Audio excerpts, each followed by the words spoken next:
Good morning बच्चों। मैं निशा Michael, आपकी हिंदी की अध्यापिका, आज आपको हिंदी प्रथम रचना प्रसून का पाठ 14 अनेकार्थी शब्द का भाग 2 कराने जा रही हूँ। बच्चों, इस वीडियो के भाग 1 में हमने अनेकार्थी शब्दों को पढ़ा था और उसको समझा था। आइए एक बार फिर से रिवाइज करते हैं कि अनेकार्थी शब्द क्या होते हैं। बच्चों, ऐसे शब्द जिनके अनेक अर्थ होते हैं अनेकार्थी शब्द कहलाते हैं। जिन शब्दों के अनेक अर्थ होते हैं उन्हें अनेकार्थी शब्द कहते हैं और वाक्य में प्रयोग के अनुसार शब्द का अर्थ बदलता है। वाक्य में शब्द का जो अर्थ होता है वो उसके प्रयोग के अनुसार बदलता है। चलिए बच्चों, इसका अभ्यास कार्य शुरू करते हैं। अभ्यास कार्य। पहला अभ्यास है निम्नलिखित प्रश्नों के उत्तर दीजिए। मौखिक। ये आपके मौखिक प्रश्न उत्तर हैं। पहला प्रश्न है क अनेकार्थी शब्द किसे कहते हैं? अनेकार्थी शब्द किसे कहते हैं? इसका उत्तर है ऐसे शब्द जिनके अनेक अर्थ होते हैं उन्हें अनेकार्थी शब्द कहते हैं। ऐसे शब्द जिनके अनेक अर्थ होते हैं उन्हें अनेकार्थी शब्द कहते हैं। दूसरा प्रश्न है ख पूर्व शब्द के 2 अर्थ बताइए। यहाँ प्रश्न पूछा गया है कि पूर्व शब्द के 2 अर्थ बताइए। पूर्व शब्द के 2 अर्थ पूछे हैं। उत्तर लिखेंगे। पहला है एक दिशा, दूसरा पहले। पूर्व शब्द के 2 अर्थ हैं। नंबर 1 दिशा, नंबर 2 पहले। दूसरा अभ्यास है निम्नलिखित शब्दों के 2 अर्थ लिखिए। यहाँ आपको कुछ शब्द दिए गए हैं और उनके 2 अर्थ लिखने हैं। पहला है क सोना। सोना के 2 अर्थ लिखेंगे। धातु, नींद लेना। सोना के 2 अर्थ हैं धातु और दूसरा है नींद लेना। नेक्स्ट है ख काल। काल के 2 अर्थ लिखेंगे। पहला समय, दूसरा मृत्यु। काल के 2 अर्थ समय, मृत्यु। नेक्स्ट गे अंक। अंक के 2 अर्थ लिखने हैं। पहला लिखेंगे गिनती, दूसरा गोद। अंक के 2 अर्थ गिनती, गोद। नेक्स्ट है बहुविकल्पीय प्रश्न। सही उत्तर वाले विकल्प पर राइट लगाइए। यहाँ आपको एक वाक्य दिया गया है और उसके नीचे 3 विकल्प दिए गए हैं, 3 ऑप्शंस दिए गए हैं। जो भी आपका सही विकल्प है उसके सामने वाले बॉक्स में आपको राइट लगाना है। नंबर 1 वार का एक अर्थ यह भी है। वार का जो एक अर्थ है वो यह भी है। इनमें से कौन सा है जो वार का एक अर्थ है? कै, बहना, ख, दिन, ग, रात। उत्तर है ख, दिन। वार का एक अर्थ यह भी है। उत्तर है ख, दिन। नंबर 2, लाल का अर्थ नहीं है। इनमें से लाल का अर्थ नहीं है वो कौन सा शब्द है? क, एक रंग, ख, दुलारा, ग, लेटना। कौन सा शब्द है बच्चों जो लाल का अर्थ नहीं है?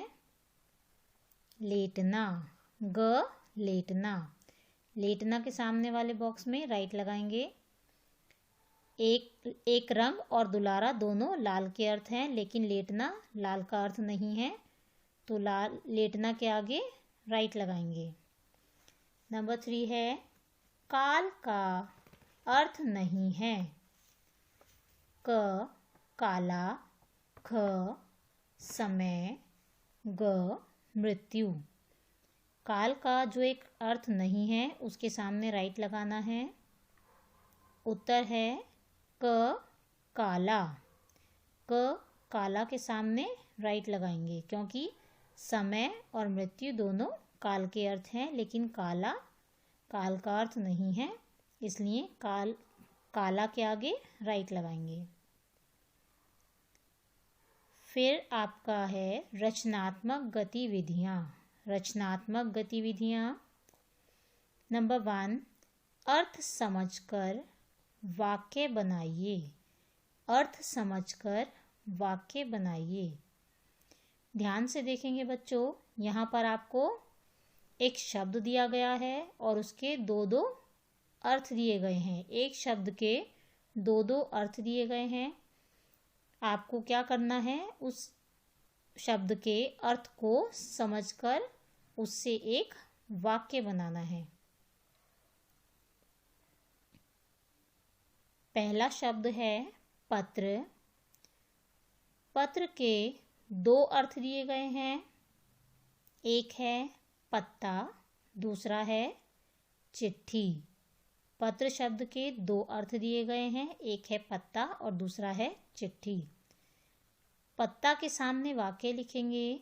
माँ ने पूजा के लिए बेल पत्र मंगाए। माँ ने पूजा के लिए बेल पत्र मंगाए। इस वाक्य में पत्र का अर्थ जो है वो पत्ता से है। माँ ने पूजा के लिए बेल पत्ते मंगाए। पत्र शब्द का दूसरा अर्थ है चिट्ठी। इससे वाक्य बनाएंगे। डाकिया पत्र लाया। डाकिया पत्र लाया। यहाँ पर पत्र का अर्थ चिट्ठी है। डाकिया पत्र यानी चिट्ठी लाया। फिर आपको नंबर 2 पर शब्द दिया गया है पर। पर के दो अर्थ हैं। पहला है पंख, दूसरा है ऊपर। पर के दो अर्थ, पहला है पंख और दूसरा है ऊपर। पंख के सामने वाक्य लिखेंगे। मोर के पर बहुत सुंदर होते हैं। मोर के पर यानी पंख बहुत सुंदर होते हैं। इस वाक्य में पर का अर्थ पंख से है। मोर के पर यानी पंख बहुत सुंदर होते हैं। पर का दूसरा अर्थ है ऊपर। वाक्य लिखेंगे।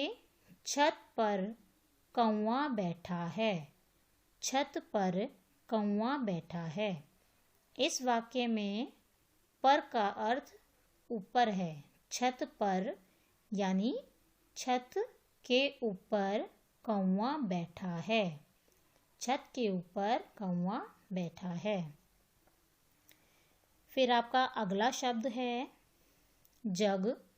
जग के दो अर्थ दिए गए हैं। पहला है संसार, दूसरा है एक बर्तन। जग शब्द के दो अर्थ, पहला संसार, दूसरा एक बर्तन। संसार के सामने वाक्य लिखेंगे, हम जग में रहते हैं। हम जग में रहते हैं। इस वाक्य में जग शब्द का अर्थ संसार है।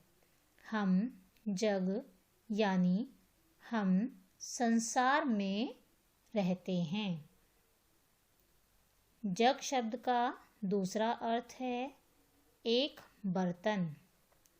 वाक्य लिखेंगे, जग में पानी भर दो। बच्चों, पानी का जो जग होता है वो आप लोगों के सबके घर में होगा, आपने देखा भी होगा। तो उस वाले जग की बात हो रही है कि जग में पानी भर दो, कि एक बर्तन में यानी जग में पानी भर दो। दूसरा अभ्यास है, दिए गए बॉक्स में से सही शब्द चुनकर वाक्य पूरे कीजिए तथा सामने उसका अर्थ भी लिखिए। बच्चों, फिर से देखिए हेडिंग को। दिए गए बॉक्स में से सही शब्द चुनकर वाक्य पूरे कीजिए तथा सामने उसका अर्थ भी लिखिए। यहाँ आपको कुछ खाली स्थान दिए गए हैं। आपको ब्रैकेट में दिए गए शब्दों की सहायता से उन खाली स्थानों को भरना है और उसके सामने उस शब्द का अर्थ भी लिखना है। जो शब्द हम खाली स्थान में लिखेंगे उस वाक्य के सामने उसका अर्थ भी लिखना है। यहाँ पर आपको शब्द दिए गए हैं, जल, जग, फल, बाल, खाना, भाग। नंबर 1, समय से डैश खाना अच्छा होता है। समय से डैश खाना, क्या खाना अच्छा होता है? खाना। यहाँ लिखेंगे खाली स्थान में खाना। समय से खाना खाना अच्छा होता है। और खाना का अर्थ क्या होता है? भोजन। तो पहले वाले वाक्य के सामने खाना का अर्थ लिखेंगे भोजन। खाली स्थान में लिखेंगे खाना और उसका अर्थ लिखेंगे भोजन। नंबर 2 है, अच्छे काम का डैश अच्छा होता है। अच्छे काम का डैश अच्छा होता है। क्या आएगा बच्चों इस खाली स्थान में? फल। अच्छे काम का फल अच्छा होता है। और फल का क्या अर्थ होता है? परिणाम। तो इस वाक्य के सामने लिखेंगे फल का अर्थ परिणाम। खाली स्थान में लिखेंगे फल और उसका अर्थ सामने लिखेंगे परिणाम। नंबर 3 है, मेरी बहन के डैश घुंघराले हैं। मेरी बहन के डैश घुंघराले हैं। किसकी बात हो रही है बच्चों? क्या है घुंघराले? बाल। मेरी बहन के बाल घुंघराले हैं। खाली स्थान में लिखेंगे बाल और बाल का अर्थ होता है केश। इसके सामने अर्थ लिखेंगे केश। खाली स्थान में लिखेंगे बाल और इसके सामने अर्थ लिखेंगे बाल का केश। नंबर 4, विनय ने चित्रकला प्रतियोगिता में डैश लिया। विनय ने चित्रकला प्रतियोगिता में डैश लिया। क्या लेते हैं बच्चों हम प्रतियोगिता में? जब भी कोई प्रतियोगिता होती है तो हम क्या लेते हैं उसमें? भाग। क्या लिखेंगे हम यहाँ पर? भाग। और भाग का क्या अर्थ होता है? हिस्सा। यस, हिस्सा। विनय ने चित्रकला प्रतियोगिता में भाग लिया। खाली स्थान में लिखेंगे भाग और उसके सामने अर्थ लिखेंगे हिस्सा। नंबर 5, सारा डैश ईश्वर ने बनाया है। सारा डैश ईश्वर ने बनाया है। सारा क्या बनाया है बच्चों ईश्वर ने? जग, यहाँ लिखेंगे जग, सारा जग ईश्वर ने बनाया है। और जग का अर्थ क्या होता है? संसार।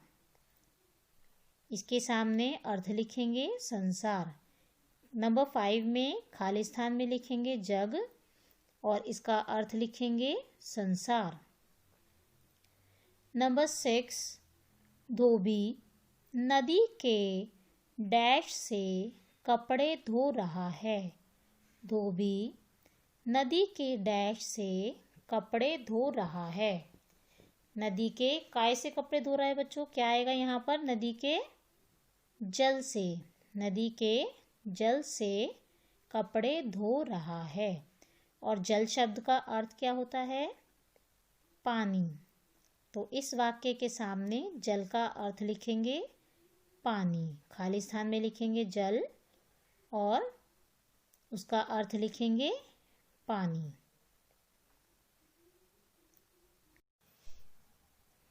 बच्चों, इस वीडियो में हमने पाठ 14 अनेकार्थी शब्द नामक पाठ के अभ्यास कार्य को समझा और उसे हल किया है। अब मैं आपको गृह कार्य दूंगी। सभी विद्यार्थी पुनः पाठ को पढ़ेंगे तथा समस्त अभ्यास कार्य को कॉपी में लिखेंगे व याद करेंगे। धन्यवाद।